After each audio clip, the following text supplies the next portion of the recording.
Hello guys sa ating lahat. Welcome to my channel again guys.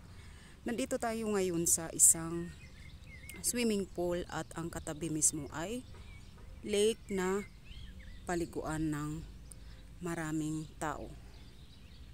So diretso na tayo. Kailang hindi natin malapitan yung swimming pool kasi sarado o yan o. Sinara nila. Kasi nga naman malapit na ang summer tapos mag-uumpisa na ng mag-umpisa na sila maningil ng entrance. Dahil inaalagaan nila ito guys para maging laging malinis at safe para sa mga bata. So yung banda doon ay swimming pool at ang banda dito ay lake siya. Tas ang swimming pool naman ay mayroon ding pang bata at mayroon ding pang marunong maglumangoy. So yung mga hindi marunong lumangoy, doon sila sa pambata. Para safe at walang may maligaw doon sa mga sa malalim na para lang sa mga marurunong mag-swimming. Tas ito naka-ready na lahat, ayan. Kailang pag ginamit mo itong boat, magre-rent ka. Tas per hour mo siyang babayaran. Hindi na itong lake na to, yearly nila pinapalitan ng tubig yan guys. Kasi ang mga dahon kasi ng kahoy, ng buong kahoy na dito sa loob ng area na ito, lahat ng mga kahoy na ito ay naglalagas yung mga dahon niya kapag November. So lahat ng mga dahon ay napupunta dyan sa lake. So kaya ginagawa nila, nililinis nila yan tapos pinapalitan ng bagong tubig. So di ba ang ganda yan oh. Springtime leaves. Kasi tinatawag ko siyang springtime leaves kasi yan ay tumutubo pa. Kaya hindi pa siya masyadong green na green. Hanggat sa mag-dark green na siya kapag tungtong ng May, June, July, August, September. Ngayon, pag October naman, magsisimula na silang mag-yellow kasi nga maglalagasan na yung mga yan. So, ayan ang mga autumn leaves. Springtime leaves. Kaya nakatapat kasi tayo sa araw, kaya ganyan yung kanyang view. Medyo, ano ba yun? Nagre-reflect yung araw. Tsaka ang simbahan doon sa taas, guys. Ayan.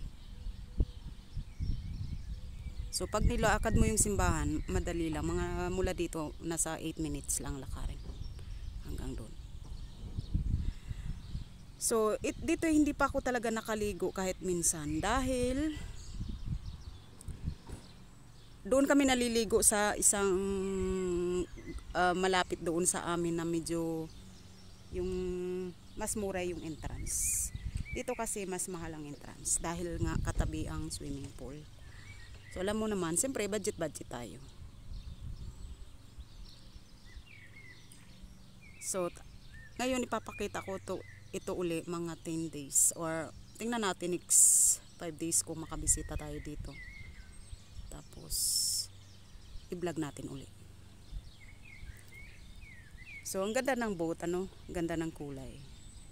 Tapos ang tree flowers, tree blossom, ang ganda rin. So nakakadagdag ng view. So yan, maglangoy-langoy lang mga bata dyan or mga matatanda.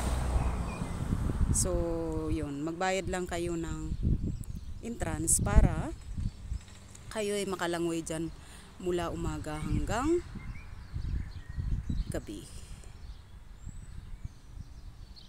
So yan, lapitan natin yung bulaklak kasi ang ganda-ganda.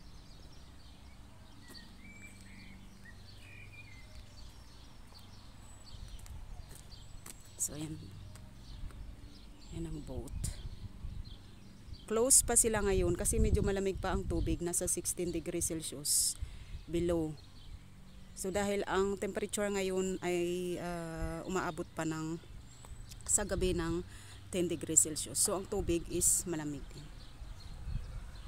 So, ang opening nito is sigurado in middle of May. Yan, kasi painit na ng painit yung ano panahon. Tapos doon naman bandang doon, restaurant yan. Pero yung restaurant na yan, open lang din mula ngayon hanggang mula pag nag-open itong swimming pool, tapos open din yung restaurant. Kasi kapag close ang area na to, close na din yung restaurant kasi wala namang may pupunta. Kasi para lang naman yan sa mga taong naliligo. Ayan. So yung mga hindi nagbabaon. Kasi guys, 'di ba hindi naman kasi lahat mayaman at kayang kumain sa restaurant. So karamihan is yung iba naman hindi naman sa karamihan, or yung iba nagbabaon. Kagaya namin minsan nagbabaon kami, yan, sandwich, prutas. Tapos ginagawa namin para makatipid, bago kami umalis, kain muna.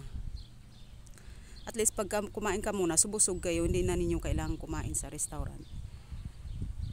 Dahil hindi pa naman tayo mayaman. 'Di ba?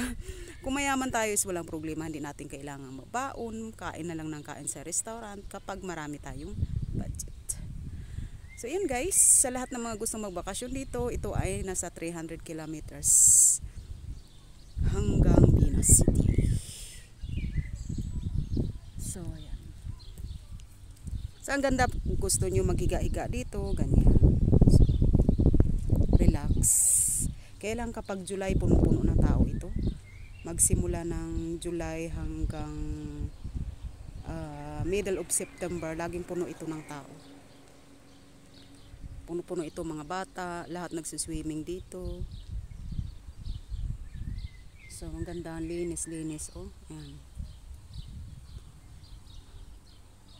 At kasi ang dami nilang kahoy na tanim, kaya talagang nakakatulong kapag mainit. Doon kayo sa silong. Ayan. Tapos yung kahoy na ito may bulaklak pa. Oh. Liitan natin. So, ayan. Namumulaklak pa. Tapos ang daming ibon, nagsisiawitan. So talagang ma-relax ka talaga. So kapag kami may oras ng aking anak, mag-swimming kami dito, tapos sabay vlog na din. Kasi siyempre marunong tayo mag-vlog, swimming, kaya salamat naman kay Lord na natuto ako mag-swimming na. Natuto ko, siguro ang edad ko is 41 na. Oh, natuto ako mag-swimming ng tama is nung 41 na yung edad ko, kasi mabuti naman nagtsaga itong isang turuan ako. So, yun guys, maraming salamat sa inyo, at sa mga baguhan dyan, wag po ninyong kalimutang subscribe para po makadagdag sa ating subscribers. Thank you po uli, and thank you guys again for visiting my vlog, and please do not forget to subscribe. Thank you so much. Have a nice day everyone.